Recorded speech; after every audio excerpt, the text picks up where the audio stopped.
अस्सलामुअलैकुम, आप देख रहे हैं डायरेक्ट लाइन। मैं हूं जवेरिया ज़ैद। नाज़रीन, अगले कुछ घंटे आलमी अमन के हवाले से बहुत अहम हैं और हर गुजरता लम्हा एक नई कहानी बयान कर रहा है। एक तरफ पाकिस्तान की सालिसी की कोशिशें तो दूसरी तरफ ईरान का सऊदी अरब पर हमला सूरत हाल को मज़ीद तशवीशनाक बना रहा है। इस पूरी सूरत हाल के पेश नज़र फील्ड मार्शल सैयद आसिम मुनीर की ज़ेर सदारत 274वीं कोर कमांडर्स कॉन्फ्रेंस हुई है। फोरम ने शहदा की बेमिसाल कुर्बानियों को खिराज अकीदत पेश किया। मादरे वतन के दिफा में जानों का नजराना पेश करने वालों के लिए फातह ख्वानी भी की गई, जबकि ईरान के सऊदी अरब पर हमलों की भी शदीद अल्फाज में मजम्मत की गई है। कहा गया है कि ईरान के सऊदिया पर हमले गैर ज़रूरी कशीदगी हैं। ये हमले तनाज़े के हल की मुखलिसाना कोशिशों को नुकसान पहुँचा रहे हैं। नाज़रीन, दूसरी तरफ डोनाल्ड ट्रंप ने एक बार फिर धमकी दी है। अपने social media platform truth social पर एक पोस्ट में लिखा है कि आज रात एक पूरी तहजीब ख़त्म हो जाएगी जिसे दोबारा कभी वापस नहीं लाया जा सकेगा। उन्होंने कहा है कि मैं नहीं चाहता कि ऐसा हो, लेकिन गालिबन ऐसा हो जाएगा। ताहम अब जबकि हमने मुकम्मल रजीम तब्दील कर दी है, जहां मुख्तलिफ ज़्यादा ज़हीन और कम इंतहा पसंद सोच रखने वाले लोग गालिब होंगे, तो शायद कोई इनकलाबी और शानदार चीज़ वकू पजीर हो जाए। ट्रंप ने लिखा कि हम आज रात जान जाएंगे। ये दुनिया की तवील और पेचीदा तारीख के सबसे अहम लम्हात में से एक हो सकता है। खूनरेजी, बदउनवानी और अमवात की 47 साला तारीख बिलाखिर ख़त्म होने जा रही है। ईरान के अजीम अवाम पर खुदा की रहमत हो। इसे पूरा पढ़ना इसलिए ज़रूरी था क्योंकि इसकी हर लाइन एक मैसेज दे रही है। ट्रंप की धमकियों पर ईरान का रद्द अमल भी सामने आया है। नाज़रीन, इस पूरी सूरत हाल पर आज के प्रोग्राम में तफसीलन बात होगी। टाइमिंग के हवाले से भी बात होगी क्योंकि अमरीकी सदर डोनाल्ड ट्रंप की ईरान जंग के हवाले से जो ताज़ा तरीन डेडलाइन है, आज पाकिस्तानी वक्त के मुताबिक सुबह 5 बजे ये ख़त्म हो रही है। आगे क्या होने जा रहा है और अगले कुछ घंटे कितने अहमियत के हामिल होंगे, इस सब पे बात करने के लिए पैनल मेरे साथ मौजूद है। पैनल का तारुफ आपसे करा देती हूँ। आज के डिस्कशन के लिए ब्रिगेडियर रिटायर्ड गजनफर अली साहब डिफेंस एनालिस्ट हैं, हमारे साथ मौजूद हैं।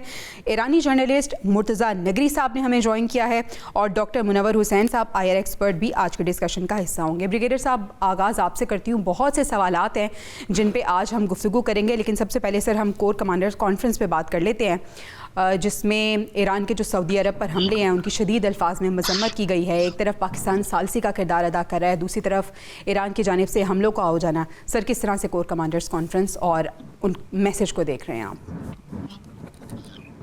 असल में कोर कमांडर कॉन्फ्रेंस का बुनियादी मकसद तो मेरा ख्याल, जैसे आप बता रही हैं और जैसे चीज़ें सामने आ रही हैं और जैसे हमने देखा, वो यही था कि ये जो ईरान की तरफ से जो सऊदी अरब के ऊपर जो हमले हुए हैं, जो कंसीव नहीं किया जा रहा था, इसलिए कि इससे पहले जितने ईरान ने सऊदी अरब में के ऊपर उनके एयर बेस पे हमले किए हैं, तो सोचा ही जा रहा था कि कुछ इनके हमलों के अंदर, क्योंकि एक अमन का एक पीस का प्रोसेस जारी है, तो शायद उसमें कोई कर्टेलमेंट आएगी, कुछ कमी आएगी। और कमी इसलिए आएगी कि जो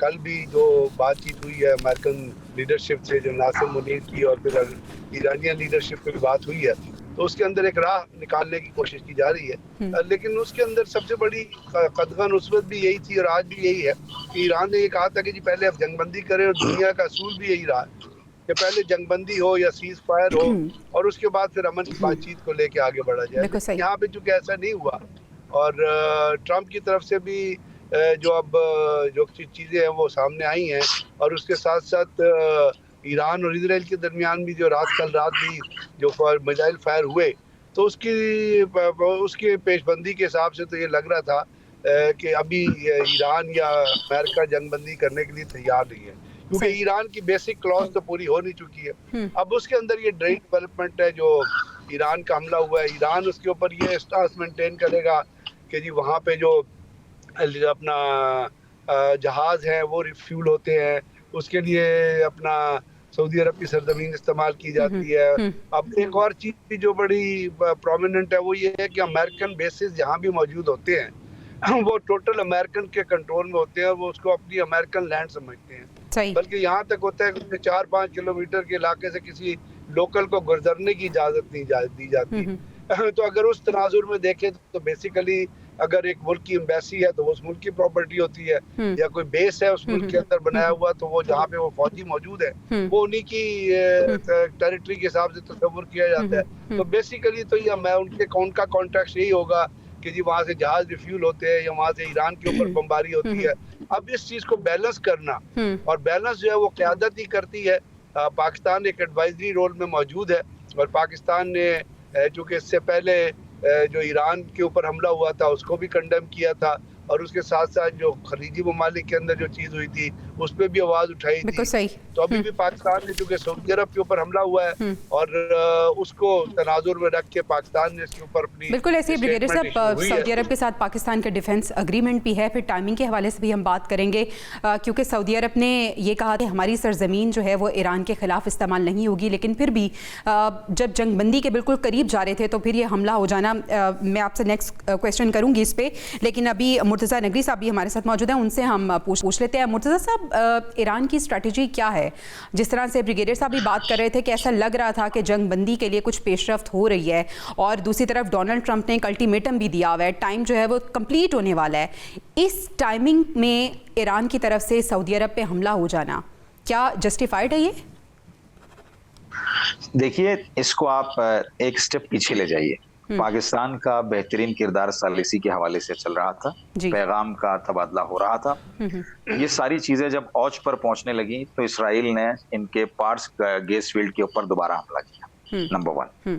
तो यहाँ से मामला खराब हुआ ना। पार्स, आप ईरान के जो ईरानी ऑफिशियल्स कह रहे हैं, जो इनका स्टेटमेंट है वो ये है कि इस पीस डील के मामलात को बिगाड़ने में अमेरिका का खुद का हाथ है। अमेरिका, जैसे मैंने पहले भी कई प्रोग्रामात में अर्ज किया था, अमेरिका अपने सालिसीन पर, जो उसके सालिस होते हैं, जो मीडिएटर्स होते हैं, उनको सबसे ज्यादा जरर देता है। ये अभी तक अमेरिका का ट्रैक रिकॉर्ड रहा है। सही। तो जो पार्स गैस फील्ड है उसके ऊपर दोबारा हमला हुआ, उसके बाद खार्क जजीरे के ऊपर दोबारा हमला हुआ, उसके बाद तकरीबन ईरान के अंदर 12 से 13 जो शहरों को मिलाने वाले पुल थे उन्हें तोड़ा गया, उन पर हमला किया गया। रेलवे ट्रैक्स जो थे, जो पुल थे मिलाने वाले एक रेलवे ट्रैक को दूसरे से, वो पुल तोड़े गए। और मैं स्टेटमेंट पढ़ रहा था इसराइल का, उन्होंने क्लेम यह किया कि यहाँ से जो है वो मिसाइल लॉन्चर्स जो है वो इस्तेमाल किए जाते हैं, इधर उधर किए जाते हैं। तो ब्रिगेडियर साहब बैठे में, मेरा सवाल यह है कि इस शदीद दौर के अंदर कि जब अमेरिका सैटेलाइट से पूरी चीजें ईरान के अंदर मॉनिटर कर रहा है, कैसे पॉसिबल है कि एक रेलवे ट्रैक से एक मिसाइल लॉन्चर को गुजारा जाए? इसका जवाब मैं ब्रिगेडियर साहब से इंशाल्लाह लूं। तो ये सारी चीजें देखनी पड़ेंगी। और इसके जवाब में ईरान ने कहा कि जब हमारा इंफ्रास्ट्रक्चर जो एनर्जी का है वो महफूज नहीं रहा, हमारा जो सिविल इंफ्रास्ट्रक्चर है वो महफूज नहीं रहा, तो फिर हमें भी हक हासिल है कि जिन ममालिक ने अमेरिका को अपने पास रखा हुआ है अपना सिक्योरिटी गार्ड बनाकर, हम उन ममालिक को भी मुकम्मल तौर पर मफलूज करें। और ये पहले से ही ईरान कह चुका है। आपने जो खातिमुल अंबिया ब्रिगेड है उसका सिलसिला सुना होगा। तो हर इंसान की कोशिश ये होनी चाहिए, पूरी दुनिया की कोशिश ये होनी चाहिए कि इस वक्त जो ट्रंप का दीवानापन है उसे व्हाइट हाउस से निकालकर किसी हॉस्पिटल के अंदर एडमिट किया जाए। पूरी दुनिया क्राइसिस में चले जाएगी। सिर्फ एक ईरान का या गल्फ स्टेट्स का मसला नहीं है। ये यहाँ की जो 18-20 करोड़ आवाम है, सिर्फ इनसे मुतालिक नहीं है, बल्कि दुनिया के आधे से ज्यादा हिस्से के अंदर मफलूजी और मफलूकी की कैफियत पैदा हो जाएगी। नकवी साहब, बिल्कुल सही है। पाकिस्तान ने हमेशा ईरान को सपोर्ट किया है, लेकिन अब ये जो सऊदी अरब पर हमले किए गए हैं, टाइमिंग के हवाले से हम कुछ कंफ्यूजन का शिकार हैं। हमारे साथ डॉक्टर मुनव्वर हुसैन साहब भी मौजूद हैं, उन्हें भी शामिल गुफ्तगू कर लेते हैं। डॉक्टर साहब, आप किस तरह से देख रहे हैं सऊदी अरब पर ये मिसाइल हमले होना, जंगबंदी की कोशिशों को? आपको नहीं लगता कि धचका लगेगा? एक तरफ से दोनों जो फरीक हैं वो इस वक्त एक दूसरे को धमकियां दे रहे हैं। डोनाल्ड ट्रंप की ट्वीट के ट्रुथ सोशल पे जो पैगाम आया उसको भी हम डिस्कस करेंगे, लेकिन सबसे पहले जो ईरान की तरफ से ये हमला किया गया है सऊदी अरब पे, क्या आपको लगता है जंगबंदी की कोशिशें किस हद तक मुतासिर होंगी इससे? पहले तो बहुत शुक्रिया आपको, आपके देखने वालों को, आपके मेहमानों को, ब्रिगेडियर साहब को, नगरी साहब को, सबको सलाम। देखिए, इसमें 4, 5, 6 पॉइंट्स आप पहले समझिए जी। पहला पॉइंट तो ये है कि ये पाकिस्तान के जो ताल्लुकात ईरान के साथ है वो बिरादराना है, तारीखी हैं, बहुत गहरे हैं। मुश्किल में वो हमारे साथ होते हैं, हम उनके साथ होते हैं। 12 दिनों की जंग हो, इराक ईरान जंग हो, पाकिस्तान की रिकॉग्निशन का मामला हो, 65 और 71 की जंग हो, ईरान हमारे साथ था और हम भी उनके साथ थे। आज सऊदी अरब के साथ हमारे तारीखी देरीना ताल्लुकात हैं, अकीदा के हिसाब से भी ताल्लुकात हैं, वो ईरान के साथ भी हैं। फिर 1956 से लेकर जो सऊदी अरब के साथ ताल्लुकात है उसमें अप्स एंड डाउन ज्यादा आपको नजर नहीं आती, एतमाद का रिश्ता ज्यादा है। और फिर सऊदी अरब और पाकिस्तान, तुर्की और इजिप्ट मिलके एक नया सिक्योरिटी स्ट्रक्चर बना रहे हैं, और ये स्ट्रक्चर जो है ना वो पॉलिटिकल और इकोनॉमिक स्ट्रक्चर को भी वो सपोर्ट करेगा, और इसमें आगे जाके इंडोनेशिया और इंशाल्लाह ईरान भी उसके अंदर शामिल हो जाएगा। तो ये बहुत एक अहम डेवलपमेंट्स हो रही है, और उसमें हमें ये भी मालूम है कि फील्ड मार्शल सैयद आसिम मुनीर जो है वो रात भर बैठे रहे और किसी तरीके से इस मसले को हल करवाने की तरफ गए, बल्कि आज कोई 4-5 घंटे पहले जो पाकिस्तान के अंदर जो ईरानी सफीर हैं डॉक्टर अमीरी मुकद्दम, उन्होंने ट्वीट किया कि इस वक्त जो इनडायरेक्ट बातचीत है और जो पीस करवाने का जो मुस्तकिलन एक अमल है वो सेंसिटिव स्टेज के अंदर दाखिल हो, थोड़ी सी बात भी की, तो ये एक पॉजिटिव साइन है। उसमें ये हमला हो जाना ये थोड़ा सा मेरी भी समझ से बाहर है। उसकी वजह ये है कि जो सरजमीन है तो वहाँ पे प्रिंस सुल्तान का बेस है, वो तो सऊदी अरब के वो बेस इस्तेमाल हो रहा है अमेरिका, और वहाँ पे अटैक हो रहे हैं, वो तो बात समझ में आती है। लेकिन ये बात थोड़ी सी इस स्टेज के ऊपर अगर मैं अपने आप को ईरानियों के शू के अंदर डाल के फिनोमिनोलॉजिस्ट अप्रोच अडॉप्ट करके मैं चीजों को समझने की कोशिश करूं, तो मैं जरा रेस्टोरेंट शो करूंगा वहां पे जहां पे यूएई है या बहरीन है, वो तो डायरेक्ट पार्टी है उनके साथ मिले हुए, इजराइल के साथ मिले हुए, और जब हमें ये भी पता है कि इजराइल इसको डीरेल करना चाहता है इस सारे प्रोसेस को, तो उस सूरत में हमें रेस्टोरेंट शो करनी चाहिए। लेकिन ईरान का ये पहले से ऐलान शुदा था कि ये लेजिटिमेट टारगेट होंगे अगर ईरान की एनर्जी फैसिलिटीज को अटैक किया जाता है, और यही इजरायली चाहते हैं कि इस खत्ते की ये सारी फैसिलिटीज जो हैं वो दिगरगू हो जाए, ताकि ये ममालिक कमजोर हो जाए इकोनॉमिकली, पॉलिटिकली, स्ट्रेटेजिकली, तो उसका जो ख्वाब है ग्रेटर इजराइल का वो पूरा हो जाए। तो मैं यही कहूंगा कि दोनों तरफ से हमें जो है वो रेस्टोरेंट शो करनी चाहिए। मेरा तो ख्याल ये था कि एन मुमकिन है कि इजराइल ने किया हो फॉल्स फ्लैग ऑपरेशन, लेकिन मेरा ख्याल ये है कि इसमें थोड़ी सी ईरान को एहतियात बरतने की जरूरत है। उस वक्त जब सारी दुनिया की पब्लिक ओपिनियन उनके हक में है, जब मुस्लिम दुनिया की पब्लिक ओपिनियन उनके हक में, और पाकिस्तान स्पेशली चाइना, रशिया वगैरह उनके साथ खड़े में, तो मेरा ख्याल है थोड़ी एहतियात की जरूरत है इस वक्त। ठीक है ब्रिगेडियर साहब, ईरान की स्ट्रेटजी की, ईरान की हिकमत अमली की तारीफ की जा रही है, लेकिन आपको लगता है कि ये हमला करके ईरान की तरफ से मिस कैलकुलेशन हुई है? और सर, मुज़ाकरात को सबोताश करना किसका एजेंडा हो सकता है? क्या ये भी मुमकिन है कि ईरान के अंदर ही मोसाद के एजेंट्स मौजूद हों और ये उनकी शरारत हो? क्या इस तरह भी ये बात जा सकती है? अब कुछ चीजें ऐसी हैं जो हम प्रिजम्पशन पे बात करेंगे जी, और ईरान के जहाँ तक आपने इंटरनल मुसाद के अपना अपरेटस की बात की, तो वो तो आपको पता है एक बहुत स्ट्रॉन्ग अपरेटस ईरान के अंदर मौजूद रहा है, और उसमें बहुत सारे लोग पकड़े गए, और वो अपरेटस था जिसने ईरान के साइंसदान और जो जनरल ऑफिसर शहीद हुए थे, जो खमनाई साहब जो शहीद हुए थे, उनकी पिन लोकेशन तक जो है ईरान के अंदर के लोग जो थे और उनके साथ जो मुसाद का नेटवर्क था उन्होंने प्रोवाइड किया। तो इस हकीकत से तो इनकार नहीं है। उसके साथ साथ एक और दूसरी चीज जो जहन में रखने की जरूरत है वो ये है कि ईरान ने अपना जो कमांड स्ट्रक्चर है वो डिसेंट्रलाइज कर दिया है, और वो डिसेंट्रलाइजेशन जो है उसके लिए उन्होंने मुख्तलिफ कमांडर जो मुख्तलिफ लोकेशन में उनको ये जिम्मेदारी दे दी है कि आप अपना टारगेट खुद चुने और उसको एंगेज करें। इसका मतलब ये कि सेंट्रलाइज कोई किसी किस्म की इंस्ट्रक्शन जो है वो शायद उन डिसेंट्रलाइज्ड यूनिट्स को नहीं जा रही, लेकिन जहाँ तक मामला आता है और उसमें ये पॉसिबिलिटी है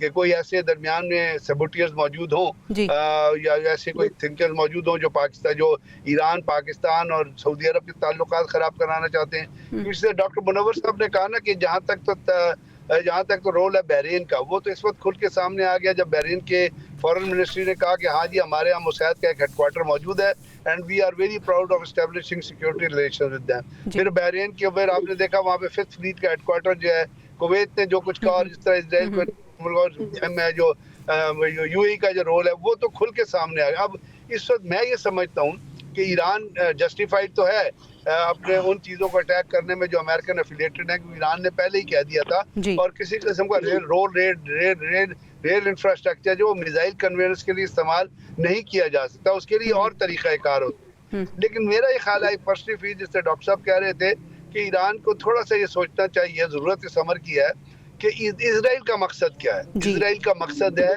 मुस्लिम नेशंस को डिवाइड करना, और उसके अंदर गल्फ में जो पावर, एक बड़ी पावर है, वो कौन सी पावर है?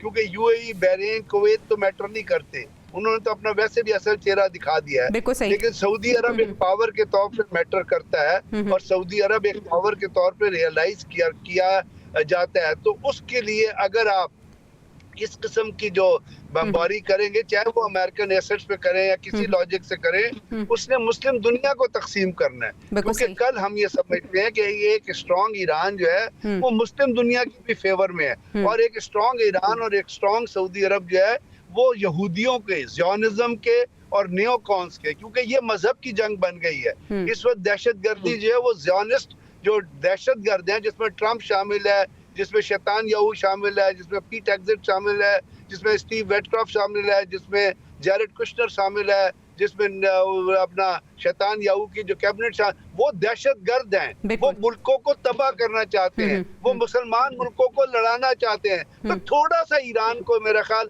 ये सोचने की जरूरत है कि आपका स्टांस ठीक है, आप लड़ रहे हैं, जंग लड़ रहे हैं, आपने कहा है कि आप अमेरिकन एसेट को हिट करें। अब अमेरिका के मेनलैंड के अंदर तो कोई एसेट हिट नहीं हो रहा ना, अमेरिका मेनलैंड तो सिक्योर है, अमेरिका मेनलैंड हो रहा है तो इजराइल के अंदर हो रहा है, तो इजराइल को तबाह करें, इजराइल को मारे। बिल्कुल ऐसा ही है। लेकिन जहां तक मेरा ख्याल ताल्लुक है सऊदी अरब का, there is a need to think in rational level, और रैशनैलिटी के जरिए ईरान की जंग। और ब्रिगेडियर साहब, आपने बिल्कुल दुरुस्त जानिब इशारा किया है कि ये तो इसराइल का मकसद है कि जो मुस्लिम नेशंस हैं उनको आपस में ही हम लड़वा दें और वो जो ग्रेटर इसराइल का ख्वाब है वो उस पर आगे कारबंद हो। अच्छा नगरी साहब, डोनाल्ड ट्रंप बड़ी धमकियां दे रहे हैं और अभी कुछ देर पहले उन्होंने एक मैसेज दिया है, वो कह रहे हैं कि आज रात एक पूरी तहजीब खत्म हो जाएगी जिसे दोबारा कभी वापस नहीं लाया जा सकेगा। ट्रंप की धमकियों को और डेडलाइन को आप किस तरह से देख रहे हैं? डेडलाइन खत्म होने में बस कुछ ही वक्त रह गया है, ईरान कैसे देख रहा है इस पर?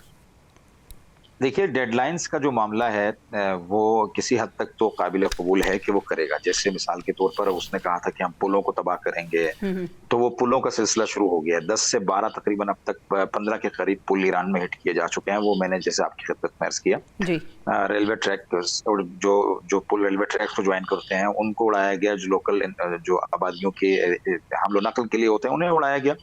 ये सिलसिला तो चल रहा है। मैं ब्रिगेडियर साहब की सिर्फ एक बात को थोड़ा सा दूसरे शेप में बयान करना चाहता हूँ। देखिए, पहला हमला कहाँ हुआ? पार्स गैस फील्ड पे ईरान में सुबह, इन मुज़ाकरात को सबोटाज करने के लिए। तो ये ऐन मुमकिन है। मैंने अभी तक ईरान की तरफ से कोई ऐसा यानी मुकम्मल इस हमले को क्लेम करने वाला कोई स्टेटस पढ़ा नहीं है अभी तक मैं मोबाइल देख रहा था जी। तो मुमकिन है कि इस तरफ से ईरान पर हमला किया जाए और ये साबित किया जाए कि क्योंकि हमने ईरान पर हमला किया था और ईरान ने जो है वो तेज में आकर, ये गुस्से में आकर उसका बदला लेने के लिए सऊदी प्लांट्स पर हमला कर दिया। तो ये फॉल्स फ्लैग जो है वो हमले, अटैक्स इसराइल ने पहले भी हमने देखा है कि इस तरह के फॉल्स फ्लैग ऑपरेशन हो चुके हैं जिसको ईरान ने डिनाई किया हुआ है। टर्की पर हुए जी, टर्की पर हुए, ओमान के ऊपर हुए और डेगो गार्सिया के ऊपर हुए। तो ये सारी चीजें फॉल्स फ्लैग हैं जो इसराइल ने करके कोशिश की थी कि सबको इन्वॉल्व कर सके। और इसराइल जो करता है वो अमेरिकन झंडे के नीचे करता है ना, खुद तो कुछ नहीं कर रहा है। तो एक ये भी, लेकिन मैं ईरान की, अभी मैं एक चैनल पर और भी ये बात कर रहा था, ईरान की होलसोल जो पॉलिसी है जो मैं आपकी खिदमत में बयान कर रहा हूँ, मेरे तो अल्फाज नहीं है, उनकी पॉलिसी है। वो ये कहते हैं चूंकि इन ममालिक से हमारे ऊपर अटैक्स हो रहे हैं, इन ममालिक से जो अटैक्स हो रहे हैं गल्फ रीजन के अंदर से, हमारे बच्चे मर रहे हैं, हमारी खवातीन मर रही हैं, हमारे बेगुनाह लोग मर रहे हैं, हमारे इंफ्रास्ट्रक्चर को इन्हीं ममालिक से तबाह किया जा रहा है। अगर ये ममालिक जिम्मेदार नहीं है तो इन्हें चाहिए अमेरिका को बाहर निकालें। इन्होंने अगर अमेरिका को यहाँ रखा हुआ है तो इसका मतलब ये है कि ये उस हमले के जिम्मेदार हैं। तो अच्छा नगरी साहब, सॉरी मैं आपको इंटरप्ट कर रही हूँ, टू बी स्पेसिफिक, अगर हम सऊदी अरब की बात करें तो सऊदी अरब खलीजी ममालिक में से वो मुल्क था जिसने कहा था कि हमारी सरजमीन ईरान के खिलाफ इस्तेमाल नहीं होगी। नहीं हो रही है, ऐसा नहीं है, हो रही है। देखिए ना, ईरान के खिलाफ सरजमीन सऊदी अरब की इस्तेमाल हो रही है, ऐसा नहीं है कि नहीं हो रही है। और उसका शुक्रिया ट्रंप ने मुख्तलिफ अल्फाज में अदा किया, क्लियर किया। देखिए ना, पहला जुमला ट्रंप का ये था कि नेटो एक ज़ईफ कागजी शेर है जो हमारे साथ खड़ा नहीं हुआ। और मैं शुक्रिया अदा करता हूँ बिन सलमान का, दुबई के शहजादों का, कुवैत का, बहरीन का, ये नाम लेके अदा किया। कतर का नाम नहीं लिया चूंकि कतर ने अपने आप को कंप्लीटली साइड कर दिया है, कतर का नाम नहीं लिया। इन 4 ममालिक का क्लियरली नाम लिया है, एक मरतबा नहीं बल्कि 10 मरतबा लिया है और इनका थैंक्स भी किया है, कहा कि असली शेर ये है जो मेरे साथ लड़ रहा है। तो फिर पूरे जामिया को ये सोचने की जरूरत है कि दुनिया तबाही के दहाने पर आ रही है। एक बेवकूफ के जिसे हॉस्पिटल में होना चाहिए था उसे एक मुल्क का सरबराह बनाया हुआ है। और अब ये वक्त है कि पूरी दुनिया को आगे आना चाहिए, क्योंकि खुदा ना खास्ता अगर ये एनर्जी के सेक्टर्स के ऊपर हिट करने वाला सिलसिला और इसका तबादला शुरू हो गया तो ये पूरा रीजन रेंज में आएगा और दुनिया जो है कई सालों तक क्राइसिस में आ जाएगी। बिल्कुल सही है नकवी साहब, दुनिया को तो इकट्ठा होने की ज़रूरत है, लेकिन हम उन सालसी ममालिक का जिक्र ज़रूर करना चाहेंगे, खासतौर पर हम पाकिस्तान का जिक्र करेंगे। ब्रिगेडियर साहब, ये सवाल मैं आपके सामने रखना चाहूँगी कि डेडलाइन जो है वो आज पाकिस्तानी वक्त के मुताबिक सुबह 5 बजे ख़त्म हो रही है। डोनाल्ड ट्रंप की तरफ से कहा गया है कि आज रात एक पूरी तहजीब ख़त्म हो जाएगी। सर, इसको कितना सीरियस लिया जाए और क्या वाकई अब हालात जो हैं वो काबू से बाहर जा चुके हैं और ख़ासे हालात जो हैं वो कशीदा हो चुके हैं? नहीं, असल बात यह है कि जो जुनूनियत होती है ना, उसकी कोई लिमिट नहीं होती। और मैंने आपसे अर्ज किया कि ये जंग जो है मजहबी जुनूनियत की बेसिस पर लड़ी जा रही है, और इसका मतलब इस वक्त जो सहूनी ताकतें, सहूनी रियासतें, सहूनी रियासत में इजराइल के साथ डोनाल्ड ट्रंप पूरा शामिल है, बल्कि अमेरिका के जितने प्रेसिडेंट रहे हैं, leave aside John F Kennedy and Carter, जितने बाकी रहे हैं वो सारे दहशतगर्द थे, वो सारे सहूनियत को फॉलो करते थे। यानी जो बाइडन को आपको याद होगा, जब house of foreign relation committee का चेयरमैन था, उस वक्त उसने 70s में ये कहा था कि हमें इजराइल के बारे में डिफेंसिव होने की जरूरत नहीं है। If there was no Israel we would have to invent one Israel. So कहने का मेरा मतलब ये है कि जो सहूनियत पसंद लोग हैं और जो ये दहशतगर्द हैं, अमेरिकन प्रेसिडेंट्स हैं और जितने भी अमेरिकन कांग्रेसमैन और प्रेसिडेंट, आज लिंडसे ग्रैहम को देखें, आज आप टेड क्रूज को देखें, आज आप जितने भी हैं, ये सारे एपैक की पैदावार है, ये उनसे पैसे खाते हैं एपैक। और एपैक वो है जिसके अंदर मल्टी बिलियनर बिजनेसमैन, यहूदी बिजनेसमैन है जो इनके रोजमर्रा का खर्चा बर्दाश्त करते हैं। ये बेगैरती से उनसे पैसे खाते हैं और फिर उसका वॉर एजेंडा लेके आगे चलते हैं। तो अब यहाँ पे जो कुछ ट्रंप ने कहा है और जो कुछ जनूनियत में वो कह रहा है, हालांकि उसको पता चलना चाहिए कि ईरान की तहजीब जो वो 7000 साल पुरानी है। अपना अमेरिका तो 1429 AD में दरियाफ्त हुआ था ना, कोलंबस ने किया था, तो तहजीब को तो मिटाया नहीं जा सकता, लेकिन इसके लफ्ज बड़े खतरनाक हैं जी। और इस खतरनाक में जो जनूनी लोग होते हैं वो कुछ भी करने की सलाहियत रखते हैं। तो यहाँ पे मैं ये समझता हूँ, मैं नकवी साहब ने जो बात की वो बात अपने हिसाब से ईरान के स्टांस से ठीक कर रहे हैं, लेकिन मैं सिर्फ ये अर्ज करना चाहता हूँ कि देखिए, आपने ये देखना है कि जब कोई चीज वॉर हो रही होती है तो आपने उस वॉर का बैकग्राउंड एजेंडा या बैकग्राउंड नैरेटिव भी समझना होता है जी। और इसका बैकग्राउंड नैरेटिव ट्रंप ने खुद कहा कि मुझे, और अमेरिका के अंदर कहा जा रहा है कि असल में ये इजराइल है जिसने अमेरिका के को रोप इन करके और इस जंग को शुरू कराया है। यानी बुनियादी तौर पे इजराइल है जो इस जंग का जिम्मेदार है, और अगर इजराइल इस जंग का जिम्मेदार है तो इजराइल का एक ऑब्जेक्टिव है, और वो ईरान को पता है कि वो ऑब्जेक्टिव क्या है, वो ग्रेटर इजराइल को सेटल करना है। तो खुदा ना करे, खुदा ना करे, खुदा ना करे इस किस्म की कोई चीज होती है तो उसका नुकसान तो ईरान को भी होगा ना, उसका नुकसान पूरी मुस्लिम वर्ल्ड को होगा। बिल्कुल ऐसा ही है। यहाँ पे मुसलमानों के हिसाब से जो रैशनैलिटी है उसको भी ईरान ने जहन में रखना है। ठीक है, मैं बात मानने वाली है कि जी उसकी फैसिलिटी इस्तेमाल हो रही है। अब आपने यूएई के किरदार को, बहरीन के किरदार को, कतर के किरदार को तो क्लैरिटी से देख लिया।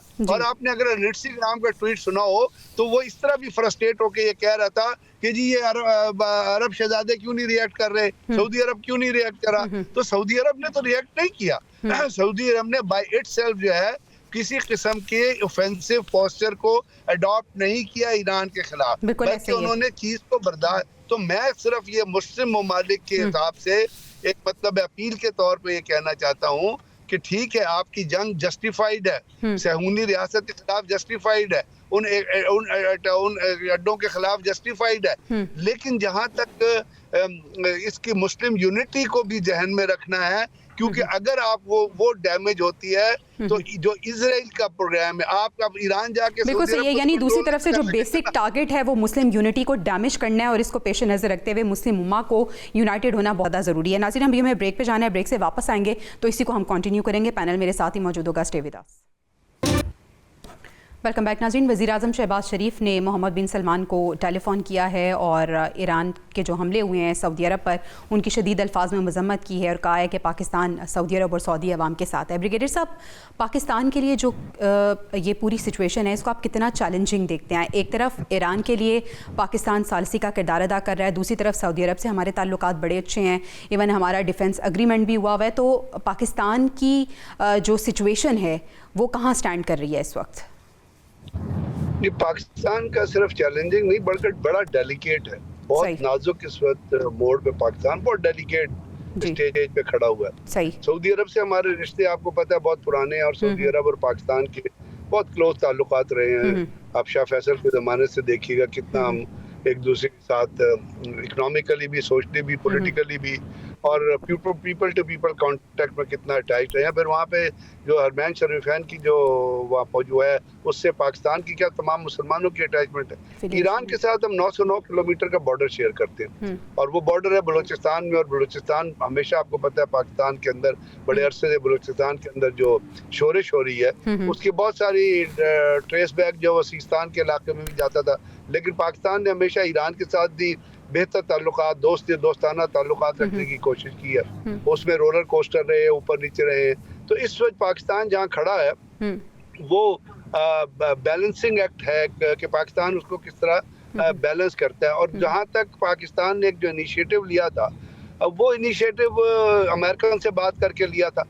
लेकिन मुझे अब हेनरी किसिंजर का फिर वो कॉल याद, वो सेइंग याद आ जाती है कि it is very easy to be and America's enemy, but it is very difficult to be America's friend. तो अब आप देख लीजिए कि एक तरफ अमेरिका स्टीव विटकॉफ या पाकिस्तान को कहते हैं कि जी आप आबराए हुर्मुज़ को खुलवाने की कोशिश करें, स्टेट को खुलवाने, और उसके साथ कोई अमन के लिए काम करें। उसके साथ साथ फिर इस किस्म की तड़ियाँ लगाते हैं, इस किस्म की स्टूपिड किस्म के बयानात देते हैं, इस किस्म के जो है वो दहशतगर्दाना बयानात जो आज आपने देखा जो ट्रंप ने दिए हैं। मतलब उसको, शख्स को कोई तमीज नहीं है। ये इतना गैर अखलाकी, इतना बदतमीज शख्स है जो गालियां भी देता है। लानत है अमेरिका के लिए कि इस किस्म का प्रेसिडेंट उन्होंने सिलेक्ट किया। लेकिन बाहर पाकिस्तान के इस वक्त मैं समझता हूँ, इस वक्त जिस वक्त मैं और आप डिस्कस कर रहे हैं, उस वक्त जो है ट्रंप का जो बयान है, उसकी उसकी रोशनी में जो अमन की कोशिशें हैं वो बैकड्रॉप में चली गई हैं। क्योंकि अगर रात को किसी किस्म का हमला होता है, इसकी वर्डिंग्स बड़ी खतरनाक है। जी सर, अगर किसी वो क्या हमला हो सकता है। अच्छा ब्रिगेडियर साहब, आपकी मौजूदगी का फायदा उठाते हुए ये सवाल मेरे जहन में है कि जिस तरह की धमकी दी जा रही है और जिस हमले की बात हो रही है,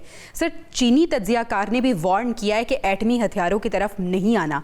तो सर क्या ये डराने और धमकाने की बात इसी हवाले से की जा रही है? कॉन्टेक्स्ट यही है? देखिए, रशियंस ने भी, प्यूटन ने भी एक बड़ा स्ट्रॉन्ग मैसेज भेजा था शैतान याहू को कि अगर किसी किस्म के एटॉमिक हथियार इस्तेमाल हुए तो Russia will react very forcefully. Chinese की आप बात कर रही हैं, तो इसमें तो लॉजिक तो ये कहता है कि किसी इस किस्म की किसी एफर्ट के, इस किस्म की किसी मिस एडवेंचर की तरफ नहीं जाना चाहिए। दूसरी चीज ये है कि बहुत सारे अमेरिकन ट्रुप्स हैं जो इस खित्ते में मौजूद हैं, 50,000 के करीब तो मौजूद है ना। आपने 5-10 हज़ार और इंडक्ट कर लिए। तो अगर किसी किस्म का ऐसा हथियार इस्तेमाल होता है तो वो तो सबकी सिक्योरिटी को खतरे में डालेगा ना।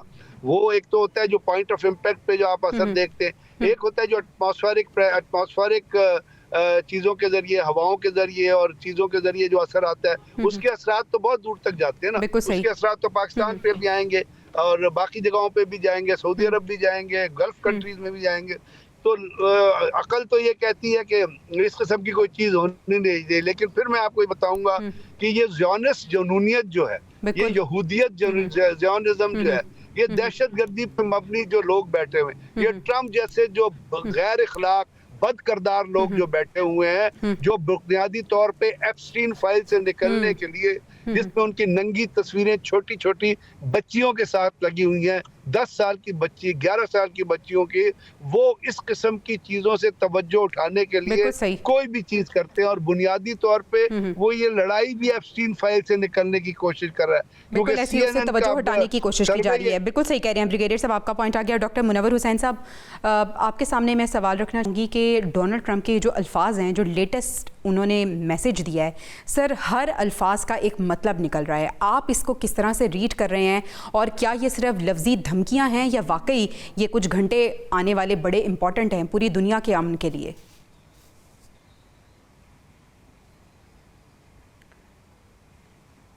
ये सिर्फ हमारा मीडिया नहीं डिस्कस कर रहा और हमारे दुनिया के हिस्से में परेशानी नहीं है, ये खुद अमेरिका के अंदर परेशानी है जी। ये ट्रम्प कर क्या रहे? एक लम्हे वो शहजादा मोहम्मद बिन सलमान को बुरा भला कहते हैं, डिप्लोमेटिक लैंग्वेज इस्तेमाल करते हैं। अगले लम्हे और अगले दिन वो स्पीच में कहते हैं कि मैं उनका शुक्रगुजार हूँ जी। एक तरफ कहते हैं कि बातचीत होने लगी है और दूसरी तरफ कहते हैं कि मैं जनाब रात को 48 घंटे के अंदर पता नहीं क्या से क्या कर दूंगा, तहजीब खत्म कर दूंगा। तो ये एक जी मैडमैन थ्योरी का इस्तेमाल है ना, जिस और मुझे आप बताएं कि ईरान का मजीद क्या बिगाड़ सकते हैं आप? आपने उनकी जो सुप्रीम लीडरशिप है उसे आपने शहीद कर दिया, इंफ्रास्ट्रक्चर के ऊपर आपने हजारों हमले किए, यानी अब तक को 350-400 हॉस्पिटल यूनिट्स को आपने निशाना बनाया है, स्कूल्स को आपने नहीं छोड़ा, यूनिवर्सिटीज को आपने नहीं छोड़ा, इंडस्ट्री को आप नहीं छोड़े, इससे मजीद आप क्या करेंगे? सवाए इसके कि वो गजा की तरह लोगों को शहीद करने के, इंफ्रास्ट्रक्चर तबाह करने के, आप उनकी विल तो नहीं जीत सकते ना। मैं प्रेसिडेंट ट्रंप के 3 पॉसिबल सिनारियोज उनके फ्यूचर के हवाले से देख रहा हूँ। एक ये कि तो आर्टिकल उनकी जो कॉन्स्टिट्यूशन में जो अमेंडमेंट है 25, उसके तहत एक मेडिकल ग्राउंड के ऊपर उन्हें साइडलाइन कर दिया जाए। अच्छा। और प्रेसिडेंट जेडी वेंस 4 संभालें। दूसरा ये कि विद इन अ मंथ उनके खिलाफ डबल सेट ऑफ इम्पीचमेंट आ जाए, बिकॉज रिपब्लिकन्स में मोर देन 53% और डेमोक्रेट्स में मोर देन 80% लोग ट्रंप के इस वक्त खिलाफ हैं और इस्टेब्लिशमेंट भी खिलाफ है, बिकॉज 12 से 15 ने रिजाइन किया, 30 के करीब लोगों ने प्रेसिडेंट ट्रंप के इस ऑप्शन को मानने से इनकार कर दिया कि ग्राउंड फोर्सेस हम उतारें ईरान के अंदर, तो इम्पीचमेंट आ सकती है, उनको साइडलाइन किया जा सकता है। और अगर इसमें से सरवाइव करते हैं वो, तो फिर मिड टर्म इलेक्शंस के बाद में उनका कोई पॉलिटिकल कैरियर नहीं देख रहा। अलबत्ता उन्हें अमेरिका की परवाह नहीं है। उसकी वजह यह है कि वो सेकंड टाइम प्रेसिडेंट बन चुके, उनका पॉलिटिकल कैपिटल उनके हाथ से निकल गया है, अब वो सिर्फ बिजनेस कर रहे हैं। ये जो पोली मार्केटिंग है उसको ऊपर नीचे करने के लिए अपने बेटों के जरिए से जो शराइत लगा रहे हैं, कभी बयान फेवर में देते हैं और कभी उसके मुखालिफ देते हैं, ये सिर्फ पैसा कमा रहे हैं और कुछ भी नहीं कर रहे। और जो डिटरेंस है ईरान का, सॉरी अमेरिका का, बीइंग अ न्यूक्लियर पावर और मिलिट्री रोबस्ट कंट्री, वो तो ईरान ने फिशा कर दिया है। और मैं यही कहता हूं कि ये वॉर जो थ्योरेटिकल अजम्पशंस हैं उन्हें बिल्कुल बर्बाद कर दिया है। एक के डिटरेंस काम करती है, आप डिटरेंस को रीइंफोर्स करेंगे, कैसे करेंगे? बिकॉज डिटरेंस ने काम नहीं किया। दोनों के जो न्यूक्लियर वेपन्स हैं उसने ईरान को डिटर नहीं किया, न ईरान के बैलिस्टिक मिसाइल्स ने डिटर किया इसराइल को कि दोबारा हमला न करे। दूसरा, डेमोक्रेटिक पीस थ्योरी जो कहती है कि जमहूरियत पे हमला नहीं करती। अमेरिका जमहूरियत है, ईरान के अंदर जमहूरियत है, इसराइल भी अपने आप को जमहूरी मुल्क कहलाता है और तीनों आपस में जंग हो रही है। तो ये अजम्पशन भी आपकी इरोड हो गई है। तो you need a new theoretical perspective. जहां तक मामला है ईरान का, देखें ईरान और सऊदी अरब के दरमियान में behind the door, under the carpet कुछ बातचीत चली है। सऊदी अरब ने कुछ गारंटीज मांगी थी, ईरानियों ने देने के लिए तैयार थे। यही वजह है कि प्रेसिडेंट ट्रंप फ्रस्ट्रेट हुए थे और वो धमकियां लगाने पे आ गए थे शहजादा मोहम्मद बिन सलमान के हवाले से। और उसमें किरदार है पाकिस्तान का। और फिर यहाँ पे जो क्वाड मीटिंग हुई है इस्लामाबाद में, वो एक इम्पॉर्टेंट एपिसोड है जहाँ पे एक नया स्ट्रक्चर वजूद में आने वाला है। तो इस सारी सिचुएशन में जहाँ पे इसको डीरेल करना चाहता है इजराइल, इंडिया और अमेरिका में बैठे हुए जो एवेलेंजिकल या न्योकॉन्स कह लें आप उन्हें, या क्रिश्चियन जायनिस्ट कह लें, जिसमें जो ये जो 2 बड़े मशीर है ना प्रेसिडेंट ट्रंप के, जेरेड कुशनर और स्टीव विटकॉफ, जिसके बारे में जोनाथन पाल जो सिक्योरिटी एडवाइजर हैं यूके के, वो कहते हैं कि ये दोनों एसेट हैं इजराइल के। बिल्कुल सही। और इन्होंने मशवरा दिया है कि इंफ्रास्ट्रक्चर पे हमला करें। और फिर वो जो पीट हेक्सेट साहब है, नौजवान जिन्होंने छाती के ऊपर और कमर के ऊपर वो स्लेब का निशान बनाया हुआ है, वो जो माचो मैन बन के दिखा रहे हैं, उन्होंने भी कहा कि जी इस पे हमला करना चाहिए। और नेतन्याहू तो पहले से कन्विंस कर रहा था कि सिविलियन इंफ्रास्ट्रक्चर पे हमला करें। अब ये वॉर क्राइम्स है और यहाँ पे जो अमेरिकन आर्मी है वो बड़ी परेशान है कि वॉर क्राइम्स हम किस तरह कमिट करें। बिल्कुल सही है। डॉक्टर साहब, अभी हमें ब्रेक पे जाना है। ब्रिगेडियर साहब और मुर्तज़ा नकवी साहब का शुक्रिया अदा करना चाहूँगी। नाज़रीन, जब ब्रेक से हम वापस आएंगे तो हम डिस्कशन का सिलसिला यहीं से कंटिन्यू करेंगे और हम ये डिस्कस करेंगे कि एक तरफ अमेरिका है जो धमकी दे रहा है, दूसरी तरफ ईरान जो है वो डटा हुआ है। और ये भी खबर है कि बतौर रज़ाकार 1 करोड़ 40 लाख ईरानियों ने खुद को रजिस्टर्ड भी करा लिया है। इसी पर बात करेंगे ब्रेक के बाद। Stay with us. Welcome back नाज़रीन। पाकिस्तान शदीद अल्फाज में मज़म्मत कर रहा है ईरान की तरफ से जो सऊदी अरब पर हमले हुए हैं। वज़ीर आज़म ने कॉल भी की है मोहम्मद बिन सलमान को और पूरी यकीन दहानी कराई है कि पाकिस्तान सऊदी अरब और सऊदी अवाम के साथ हैं। पाकिस्तान की पोजीशन इस वक्त क्या है, डॉक्टर मुनव्वर हुसैन साहब से जान लेते हैं। डॉक्टर साहब, पाकिस्तान की जो सिचुएशन है, पाकिस्तान की जो पोजीशन है, वो कितनी क्रिटिकल और कितनी डेलिकेट आप समझ रहे हैं इस वक्त है? क्योंकि हमारे ताल्लुकात सऊदी अरब के साथ भी हैं, सऊदी अरब के साथ हमारा डिफेंस एग्रीमेंट भी है, फिर ईरान के साथ भी हमारे बहुत अच्छे ताल्लुकात हैं। इवन कि हम ईरान के लिए सालिसी की बहुत मुखलिसाना कोशिशें भी कर रहे हैं। तो कैसे देखते हैं आप पाकिस्तान के किरदार को? देखिए, पाकिस्तान एक स्लिपरी स्लोप के ऊपर है, टाइट रोप भी आप जैसे कह सकते हैं। लेकिन अगर इस चैलेंज को आप कंपेयर करें, पाकिस्तान ने जो बैलेंसिंग एक्ट किया हुआ है रशिया और अमेरिका और चाइना के दरमियान में, उससे कंपैरेटिवली ये ज्यादा सख्त नहीं है। अच्छा। बिकॉज ईरान हो या सऊदी अरब हो, ये पाकिस्तान पे ट्रस्ट करते हैं।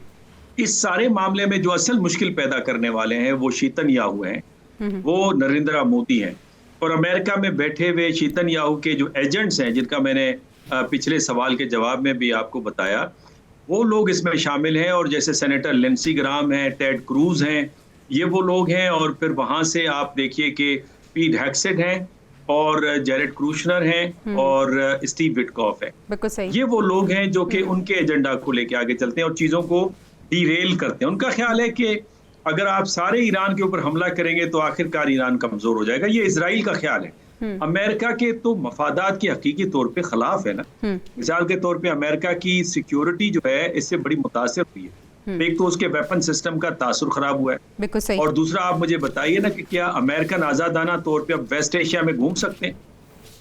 अमेरिकन इकोनॉमिक इंटरेस्ट को नुकसान पहुंचा है, बिकॉज ये ममालिक ट्रिलियंस ऑफ डॉलर्स की इन्वेस्टमेंट करते हैं, फिर इनकी कंपनीज यहाँ पे हैं, डेटा सेंटर्स यहाँ पे हैं, यूनिवर्सिटीज यहाँ पे हैं, वो बंद हो गई हैं या वो टारगेट हो गई हैं। तीसरा उनका जो आइडियोलॉजिकल उनका जो इंटरेस्ट है, जिसमें वो democracy, human rights, freedom of speech, humanitarian laws, international law की इफेक्टिवनेस, और सारा धरे का धरा उन्होंने फेर दिया है। अपने पांव पे खुद ही कुल्हाड़ी मारी है, जिसके बारे में जॉन मिर्शाइमर कहते हैं कि the bunch of fools sitting in the White House, they are shooting their own feet. तो कहने का मकसद ये कि ये समझना होगा प्रेसिडेंट ट्रंप को कि वो तो अमेरिका को ग्रेट अगेन बनाने आए थे। उनको ये समझना होगा कि वो तो इलेक्शंस में ये प्रॉमिस करके आए थे कि वो वॉर मॉन्गरर नहीं है, लेकिन वो पीस प्रोमोटर होंगे, जंगों को बंद करेंगे। तो कम से कम रेस्ट्रेंट का मुजाहरा करें। और अगर प्रेशर डाल के आप ये समझते हैं कि ईरान आपके टर्म्स एंड कंडीशन पे आ जाएगा, तो फिर इसका मतलब आपने ईरान के सिविलाइजेशनल कैरेक्टर को समझा ही नहीं है। बिल्कुल सही है। अच्छा डॉक्टर साहब, जैसे ब्रेक पे जाने से पहले मैं बात कर रही थी कि बतौर रजाकार 1,40,00,000 ईरानियों ने खुद को रजिस्टर किया है और ईरानी सदर ने भी खुद को जंग के लिए रजिस्टर करा लिया है। तो वही बात कि एक तरफ हम देख रहे हैं कि अमेरिका की धमकियां, दूसरी तरफ ईरान ना सिर्फ रिटेलिएशन कर रहा है बल्कि हर शहरी जो है वो जंग के लिए तैयार हमें नज़र आ रहा है। इस सूरत हाल में क्या अमेरिका मुकम्मल तौर पर फतहयाब हो जाएगा? नहीं, बिल्कुल अभी भी फतहयाब नहीं है। अभी तो ब्लीड हो चुका है अमेरिका। फ्रैंकली स्पीकिंग, अमेरिका में अब सकत नहीं है कि कोई दूसरी वॉर अफोर्ड कर सके, चाहे वो वॉर वियतनाम, इसके ताइवान के हवाले से हो या फिर यूक्रेन के हवाले से हो। मैं डाउट करता हूँ कि ये छोटे मोटे ममालिकों में जाके अगर हमला कर दे क्यूबा वगैरह पे तो वो अलग बात है, लेकिन इसका चेन रिएक्शन वहां पे भी जाएगा।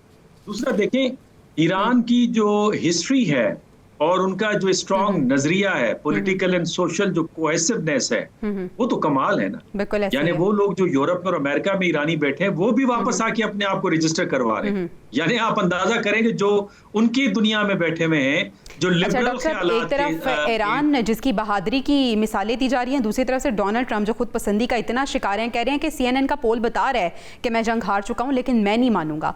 सर, इस अपने जनूनियत जो उन पे सवार है, इस जनूनियत को काबू में रखने के लिए और ये जो धमकियां दे रहे हैं, बड़ी बड़ी धमकियां, अभी जो उन्होंने सोशल मीडिया पर पैगाम दिया है, सर इसका क्या मकसद है? ये सिर्फ धमकी हो सकती है या ये आने वाले जो कुछ घंटे हैं कि वाकई बहुत कशीदा हैं? नहीं, ये धमकी है ज्यादातर। मुझे ये धमकी नजर आती है। देखें, उन्होंने जितनी बम्बार्डमेंट कारपेट करनी थी वो तो कर रहे हैं और इसी नोयत के साथ वो करते रहेंगे। वियतनाम में भी उन्होंने एग्जैक्टली यही किया, 7 सालों तक बात भी करते रहे, बम्बार्डमेंट भी करते रहे। कोरिया में भी उन्होंने एग्जैक्टली यही किया था कि बम्बार्डमेंट भी करते थे और बातचीत भी करते थे। ये अमेरिका का पुराना पैटर्न है, बिकॉज वो अपने जोरे बाजुओं पे ज्यादा यकीन रखते हैं। यानी इसका मतलब ये कि वो जो उनके मिलिट्री एसेट्स हैं उन पे ज्यादा उनको यकीन है, जो बाकी एलिमेंट्स ऑफ पावर हैं वो उन पे यकीन नहीं रखते। और यही वजह है कि वियतनाम में भी, कोरिया में भी, अफगानिस्तान में भी और यहाँ पे। अब सवाल ये है कि एक तरफ अमेरिका जो है वो अपनी बर्बरियत जारी रखे हुए है ईरान पर, लेकिन सर ईरान जो उसका जवाब है वो इसराइल पे अटैक करके भी दे रहा है और वो जो गल्फ कंट्री हैं उन पे भी अटैक करके जवाब दे रहा है। तो ऐसा तो नहीं होगा कि अभी तो सारी हमदर्दियाँ ईरान के साथ हैं, लेकिन एक वक्त ऐसा आएगा कि ईरान जो है वो आइसोलेशन का शिकार हो जाएगा? नहीं, ईरान आइसोलेशन का तो शिकार नहीं होगा, अलबत्ता अपनी जो स्ट्रेंथ है उसमें कमी आ जाएगी जरूर। अच्छा, देखिए, पाकिस्तान और सऊदी अरब अभी तक इस जंग में ईरान के साथ हैं जी, ये मैंने पहले भी आपसे अर्ज किया कि ये ईरान की अक्लमंदी नहीं होगी। बिल्कुल सही। कि जहां पे देखे ना, हिटलर भी 2 फ्रंट्स पे वॉर नहीं लड़ सका था। आपने एक फ्रंट को इंगेज किया हुआ है और फ्रंट है यूएस और इजराइल का, और आपने दूसरा फ्रंट भी इंगेज किया हुआ है, वो है यूएई और बहरीन का। बिल्कुल सही। तो आपको कभी भी तीसरा फ्रंट नहीं खोलना चाहिए। और देखिए ना, इस सूरत हाल में ये ममालिक आपके लिए अपना लिवरेज इस्तेमाल कर सकते हैं। सऊदी अरब का जो इकोनॉमिक लिवरेज है अमेरिका पे, वो बहुत ज्यादा है, और वो प्रेशर डाल सकता है कि आप बातचीत की तरफ जाएं। और अब तक आप क्या समझते हैं कि अगर जेडी वेंस साहब इस बात पे राजी हुए कि बातचीत के जरिए मसला हल हो, तो वो लिवरेज कहीं तो इस्तेमाल हुआ है ना। बिल्कुल सही। फील्ड मार्शल सैयद आसिम मुनीर का पॉलिटिकल लीडरशिप का, सऊदी अरब के इकोनॉमिक लिवरेज कहीं तो इस्तेमाल हुआ है ना। अच्छा, ईरानियों का क्या परसेप्शन होगी? ईरानियों की अंडरस्टैंडिंग ये होगी कि अगर वो सऊदी अरब के सबसे बड़े जो ऑयल इंडस्ट्री है उसको अटैक करेंगे, तो वो मजीद प्रेशराइज होंगे और मजीद इकोनॉमिक लिवरेज इस्तेमाल करेंगे अमेरिका के ऊपर। या फिर उनको वो जस्टिफाई इस तरह से करेंगे, एन मुमकिन है कि चूंकि ये ऑयल इस्तेमाल हो रहा है हमारे खिलाफ, चूंकि वहां से हमले आ रहे हैं, और चूंकि सऊदी अरब ने कहा था कि हम अपनी फजा और जमीन इस्तेमाल नहीं होने देंगे, और वो इस्तेमाल हो रही है, तो लिहाजा ये जस्टिफाइबल है। लेकिन अगेन आई वुड से कि बाज औकात कड़वी गोली खानी पड़ती है। मिसाल के तौर पे यूएई जो हमारे साथ करता रहा है, एक छोटी सी मिसाल दे दूं, हमारे साथ जो करता रहा है, कराची डिस्टर्ब रहा, गवादर डिस्टर्ब रहा, बीएलएफ और इनको जो सपोर्ट करता रहा, इसके बावजूद भी हम यूएई को ब्रादर मुल्क समझते हैं। और यूएई के अंदर जो भी मसला होता है, सबसे पहले हमारे प्राइम मिनिस्टर का उनके साथ इत्तेहाद का, यकजहती का पैगाम जाता है। तो बाज़ औकात आपको रिश्ते नाते निभाने के लिए, यानी बाज़ दफ़ा हकीकत को पसे-पुश डालकर हिकमत अमली को अपनाना बहुत ज़रूरी होता है, और ईरान को यही मैसेज दिया गया है। आज के प्रोग्राम में मेरे पैनल की तरफ से डॉक्टर मुनव्वर हुसैन साहब, आयर एक्सपर्ट, हमारे साथ मौजूद थे। नाज़रीन, प्रोग्राम से इजाज़त दीजिए, इंशाल्लाह आपसे कल मुलाकात होगी। अल्लाह निगहबान।